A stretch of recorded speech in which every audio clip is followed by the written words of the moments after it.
Okay, so this is a video on tru-cooler aftermarket transmission cooler. If any of you are thinking about putting this in your truck, I did it on a 2014 Silverado. I use YouTube for a lot of stuff, DIY type videos, and I really couldn't find much specific to the 2014 on the tru-cool. There was a lot of videos on the Mishimoto, which, having done the install on this one, honestly, I would probably just spend an extra couple $100 and get the Mishimoto. But if you do go cheaper, I just wanted to make this video to kind of give you a heads up on some of the stuff you might run into. Overall, it's great. The install is done on mine, so I don't have it torn apart to show you step by step, but once you have it all hooked up, it does work great. The transmission, when I live in Colorado, mountain passes and stuff, and under load, probably 150 max, and it's summer right now. And then cooler temperatures, you'll hover around like 100, 104, 108. It's pretty good. So I guess there's a lot of videos on the older trucks, like the 11s, 10s, 11s, 12s. But when you get to the 14 and up, things get different. So on the older trucks, you can kind of see the new cooler there in the grill. You just basically put the new cooler where the old cooler was and plug it in. It's basically all you have to do. On the 14s and up, there's no like separate transmission cooler that you'll see once you get the grill off and everything. The transmission cooler is a part of whatever else is in there. I'm not a mechanic or anything, so don't lynch me for my vocabulary. But so basically there's a bunch of lines running into one big unit, and part of that unit is your transmission cooler. So you're not taking anything out or replacing anything. You're basically adding this transmission cooler and these lines to the system that's already there. There's a couple different ways to do it. There's another video out there of a guy who basically just bypasses the system that's already there, and for reasons I'll explain in a minute, I can see why he did that, having done this now. But you're basically, when you get behind inside under the hood, you're going to see that there's transmission lines coming in, or a transmission fluid line coming in, and then it runs through what's already there, and then it comes out, and then a little lower down on the left side, it goes into another line that takes it back to your transmission. So that's how it's cooling today, right? So fluid's coming in from the right, it's coming through, it's going out and going back to your transmission. So what you're gonna do is, the way I did it anyway, is you stay over here. You don't need to touch anything on the right side.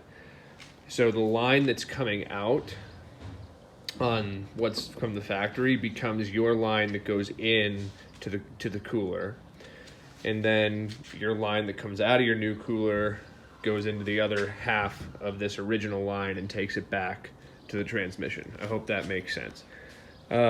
So when you take this on the right side, the line that's coming out of the factory unit, you're supposed to be able to put one of these nozzles that comes with your kit into the port where you take out. They don't fit. At least a 14 Silverado, they don't fit. And then you can go to AutoZone, you can look around. I couldn't find anything at AutoZone, Home Depot, Napa, whatever. I couldn't find a fitting to go into the port where you're disconnecting that line. So you're really, I'm sure there's something you could buy online, but I was kind of like already an hour into the install and was, just wanted to get it done. So what I ended up doing, and I had seen some other references to this in forums and stuff, is the way the top and the bottom of the factory line work is it's like you'll see when you get in there, but it's like a piece, and you can disconnect it. You disconnect it from the top, you disconnect it from the bottom, and then you can cut that and attach your intake hose to that cut piece and not actually have to disconnect it, right? So you take it out, you cut it, and then you just put your hose onto that, and then you reuse that fitting. I hope that makes sense.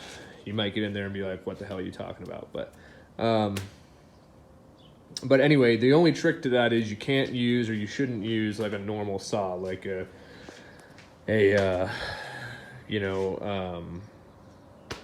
it's escaping me, but you have the saws you use to cut metal. I've got jigsaws, all sorts of stuff.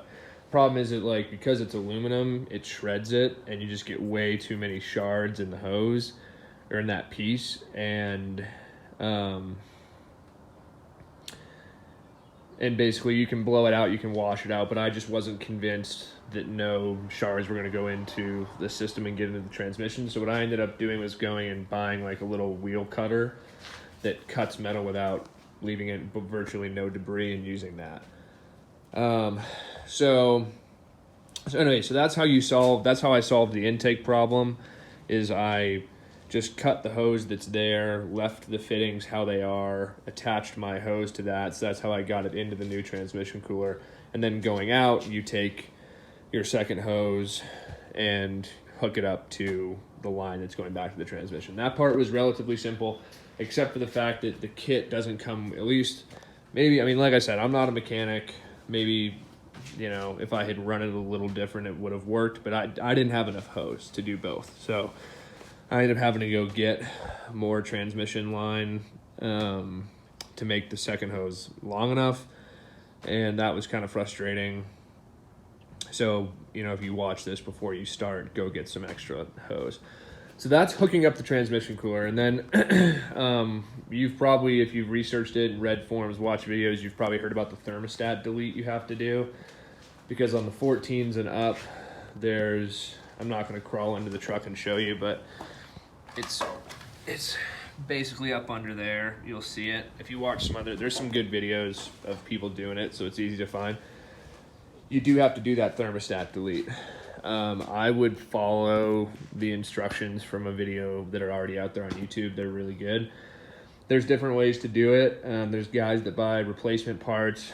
There's guys that tap it and plug it. And then there's videos of people just flipping the parts that are already in it upside down and using the spring, which will make sense once you watch those videos, to hold it all in place. That's what I did, because I had like the tap and die set, and I had a plug, but of course it was the wrong size and blah, blah, blah. So I flipped it over, and I haven't had any issues. I mean, like I said, the day after I did this, I towed a trailer up, over the mountains here in Colorado, and didn't break 150. And normal day-to-day driving, 130 or below. So that's pretty much it. That's kind of what to watch out for.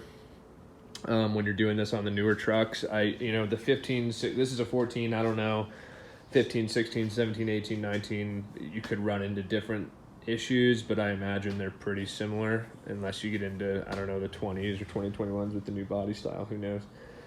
But yeah, that's pretty much it. I just didn't see a lot of videos on these newer trucks, so if enough people actually watch this and care, and want me to, I can open up the hood and try to show you what I was describing with the hoses. But hopefully just me talking through it's enough for you to kind of figure out if you're watching some other videos too. So anyway, that's pretty much it. Good luck.